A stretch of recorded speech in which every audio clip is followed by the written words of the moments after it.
made in China.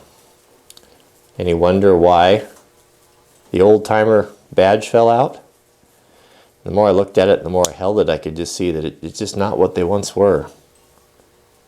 Just the fit and finish on it, just not what they were. I'll bet Granddad never knew it. You know, he just came from an era that when someone made something, he just counted on them and trusted it. He had no idea they moved overseas to China. So, going a little long here, but that's, what do we say about that? Is this the option for the EDC knife? This the grandpa's knife, the old-fashioned in your pocket? Because you don't lose these. I carried, this is the first type of knives that I carried. It was just like this one, because I wanted to be just like my granddad, and that's what he carried, and so I carried one. I never know what happened to it. It's probably, you know, I don't know. So what's the disadvantage of it? Yeah, it's in your pocket. You can't deploy it with one hand. It takes two hands to take it out, but you have it. And what can you buy these for? You know, a nice one, like a case or something? Probably, I'll bet you can get a good one for around $20, $30. So not having my Benchmade, and I thought, well, I needed a knife, and I wasn't sure I wanted to carry Granddad's knives. They're kind of a keepsake to me. And so I looked through my box, and I found this one.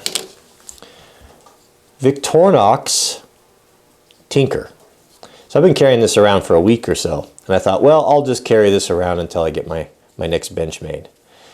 The more I thought about it, and I thought about that definition of insanity, I thought, no, I'm not going to go order another $170 knife just so I can have it. Maybe a few years, maybe a few weeks. So I've lost a lot of them. I always buy Benchmade because they're manufactured in the town that I grew up in, so I kind of had that connection. I love Gerber until Fiskars destroyed the company. Gerber was once a proud knife company that made wonderful knives.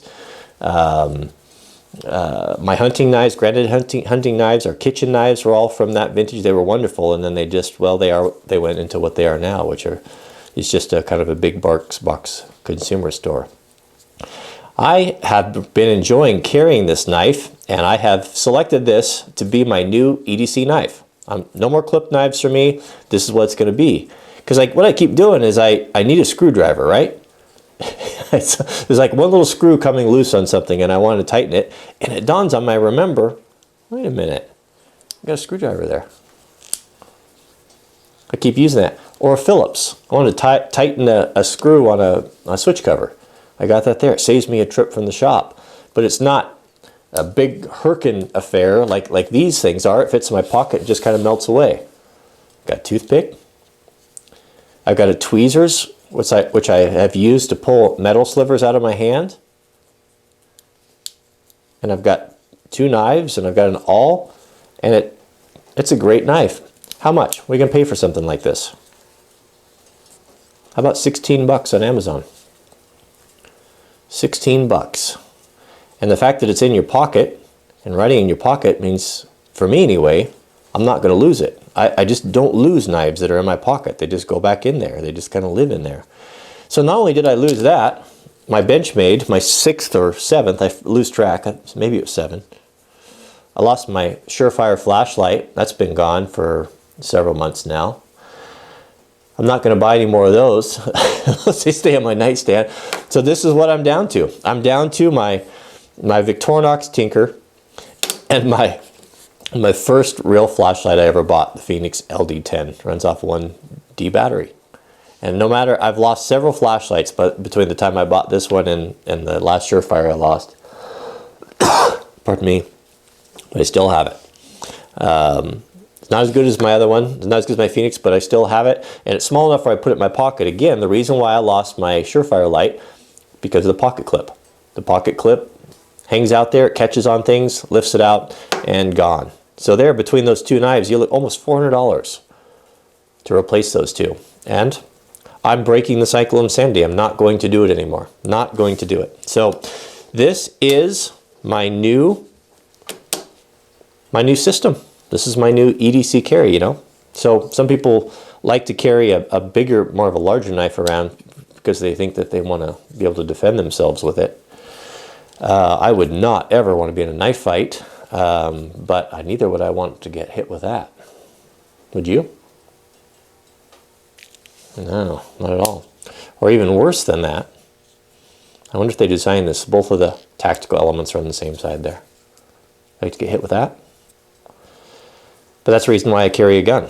I carry a gun because I don't want to, I don't know how to knife fight, nor do I ever want to learn how to knife fight. I'd like to fight at a greater distance than that. So I thought I'd share that with you. And yeah, maybe you should join me. Maybe you should get yourself one of these and sell your expensive clip knife before you lose it. Anyone who's carried one for a while, and you probably have lost your share of them as well, and you could sell it on eBay, then you could buy about 10 of these. So this, you know, the funny thing about those knives is you're never satisfied with them. I'm not a big knife collector, nor have I ever really been a knife collector. Got no issue with it. I collect plenty of things. I collect crosscut saws and things like that people think that's kind of interesting, crazy. But I'd never fault a guy for collecting knives. I think it's a good hobby as any. I understand it. I enjoy them as well. But well, you never are satisfied with those things. I mean, you get your first Kershaw and you think, man, this is nice, and then you start looking at Spyderco and you start looking at the Benchmade and like, oh, that would be nicer, and you're looking at zero tolerance, and then pretty soon you're dissatisfied with your $200 knife, and you want a Chris Reeves Sebenza, or you want some custom-made knife. You know, it's just that it's a vicious cycle. It's a madness. I understand it. I understand it completely, but. You know, I guess the question, I think I'm asking myself, and I would ask you the same, is what do you really need? Do you really need a, well, it's not about need with knives. It's about just enjoying them. I enjoyed that Benchmade 940 for years and years. I'd take it out and love the way it opened, and just loved that knife. Still do. Wished I had it. If I had it, I wouldn't be making this video. But I've got to stop the bleeding somewhere. And I'm going to stop it right here with the Tinker. You know, another one, this is a little bit big for you. This might be a little big for some people. The other one that I really like is the Victoire Knox. It's the Cadet, I think. I think it has 2 less tools on it. It's a little bit thinner. I think the scales are thinner. They might be even aluminum or something. There's some sort of an anodized. And that's a good knife too. I'll put these in my Amazon store, wranglermart.com.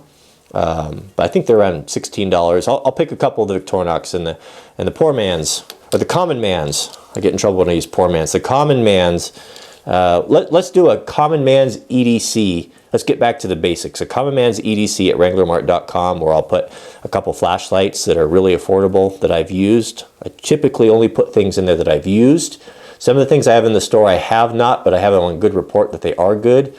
Other things that I've had that I no longer have because I've either lost them or sold them or traded them or given them away. So we'll do that. So you can go look at that. But well, thanks for musing with me, and we'll see you guys in the next video. Next time you see me, ask me. I'll bet I'll have this in my pocket.